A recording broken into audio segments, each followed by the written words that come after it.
मला वाटतं आम्ही तर विचार करत नाही, पण मीडियावाल्यांना खूप एक्साइटमेंट है, आम्ही पॉलिटिकल पार्टी शुरू करावी। ये जो आंदोलन हुआ था वो बस जंतर मंतर तक सीमित नहीं रहा था, वो पूरे देश भर में हुआ था। पूरे देश भर के लोगों ने हमें समर्थन दिया था अपना। तो उसके चलते अब हम देश भर में कैसे अपना संगठन बढ़ा सकते हैं, हर राज्य में कैसे अपना संगठन बना सकते हैं। जो भी चीजें हो रही है देश में अभी गलत, जो लोग डेमोक्रेसी को वीक कर रही है, उसके अगेंस्ट एक साथ आए और ये गुस्सा दिखाया लोगों ने कि अब जो है इंडिया में एक पब्लिक मूवमेंट चलेगी, एक सोशल मूवमेंट चलेगी। मोठ्या आंदोलनामुळे चर्चेत आलेली कॉकरोच जनता पार्टी आता संघटनात्मक पातळीवर महत्त्वाच्या टप्प्यावर पोहोचली आहे। छत्रपती संभाजीनगरमध्ये अभिजित दिपके यांच्या घरी 2 दिवसाची रणनीती बैठक आयोजित करण्यात आली आहे। आगामी आंदोलन, संघटन विस्तार आणि पुढील राजकीय भूमिका यावर बैठकीत सविस्तर चर्चा होत आहे। क्या आप लोगों का डिस्कशन होगा, क्या एजेंडा है, जरा उसके बारे में बताएं। जो हमारे पहले आंदोलन को सफलता मिली है, उसके बाद लोगों की हमसे उम्मीदें बहुत ज्यादा बढ़ी है, और उसके साथ साथ हमारी जिम्मेदारी भी काफी ज्यादा बढ़ गई है। तो उसके लिए अब जैसे हमें पूरे देश भर से समर्थन मिला था, ये जो आंदोलन हुआ था वो बस जंतर मंतर तक सीमित नहीं रहा था, वो पूरे देश भर में हुआ था। पूरे देश भर के लोगों ने हमें समर्थन दिया था अपना। तो उसके चलते अब हम देश भर में कैसे अपना संगठन बढ़ा सकते हैं, हर राज्य में कैसे अपना संगठन बना सकते हैं, उसके ऊपर चर्चा करेंगे और उसके ऊपर हम देखेंगे कि किस तरह आगे बढ़ाया जा सकता है। या बैठकीसाठी सीजेपीचे अनेक प्रमुख चेहरे एकत्र आले आहेत। सौरव दास, आशुतोष रांका, वैष्णवी गौर आणि रत्ना सिंग यांच्यासह पक्षाचे प्रमुख पदाधिकारी उपस्थित आहेत। देशभरात आंदोलनामुळे निर्माण झालेल्या वातावरणानंतर आता संघटना पुढे कोणती दिशा घेणार याकडे सर्वांचं लक्ष लागलं आहे।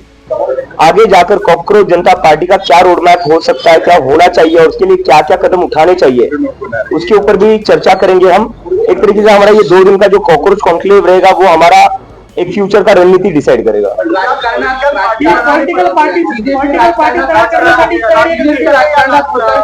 पार्टी बनाने पर आप लोग क्या चाहते हो?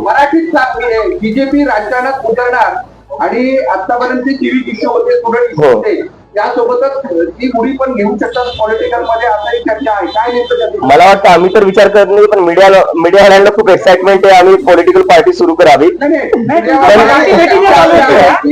गंमत करतो सर, एक्सपेक्टेशन है उसके लेकर। ऑफकोर्स गेल्या काही महिन्यात सीजेपीने विविध मुद्द्यांवर आक्रमक भूमिका घेतली आहे। त्यामुळे ही संघटना केवळ आंदोलनापुरती मर्यादित राहणार की थेट राजकीय मैदानात उतरणार अशी चर्चा सुरू झाली आहे। मात्र याबाबत अंतिम निर्णय अद्याप जाहीर करण्यात आलेला नाही।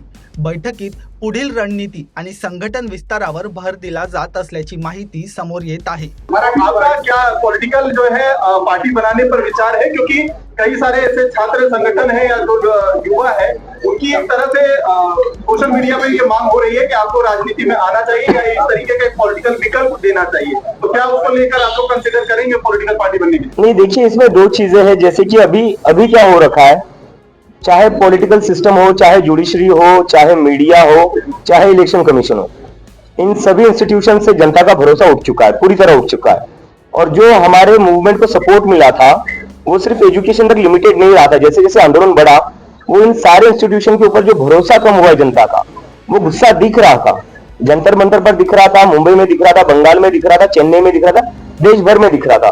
तो इसलिए हमें लगता है इन सारे इंस्टीट्यूशंस में अकाउंटेबिलिटी वापस लाने के लिए और कहीं ना कहीं इन इंस्टीट्यूशंस को वापस से न्यूट्रलिटी वापस लाने के लिए एक पब्लिक मूवमेंट की जरूरत है, पब्लिक प्रेशर की जरूरत है।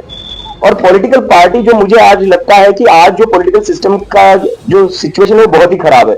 आगामी काळात राज्यासह देशभरात कोणत्या मुद्द्यांवर आंदोलन उभारायचं, नवीन पदाधिकाऱ्यांची नियुक्ती कशी करायची आणि संघटना अधिक मजबूत कशी करायची यावरही या बैठकीत चर्चा होत आहे।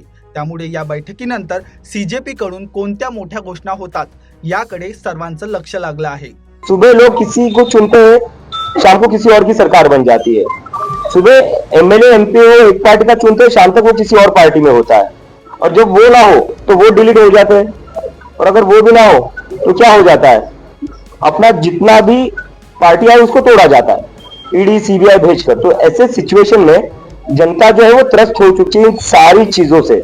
इसलिए हमारी पब्लिक मूवमेंट को इसलिए सपोर्ट मिला क्योंकि सारे लोगों ने अपनी आइडियोलॉजीज के ऊपर उठकर, पॉलिटिकल पार्टीज के ऊपर उठकर एक साथ आए। इस जो भी चीजें हो रही है देश में अभी गलत, जो लोग डेमोक्रेसी को वीक कर रही है, उसके अगेंस्ट एक साथ आए और ये गुस्सा दिखाया लोगों ने कि अब जो है इंडिया में एक पब्लिक मूवमेंट चलेगी, एक सोशल मूवमेंट चलेगी। छत्रपती संभाजीनगर मधील या बैठकीनंतर सीजेपीच्या पुढील वाटचालीचं चित्र अधिक स्पष्ट होण्याची शक्यता आहे। आंदोलनापासून राजकारणापर्यंतचा प्रवास सुरू होणार की संघटना वेगळ्या मार्गावर स्वीकारणार याचं उत्तर येत्या काही दिवसात मिळणार।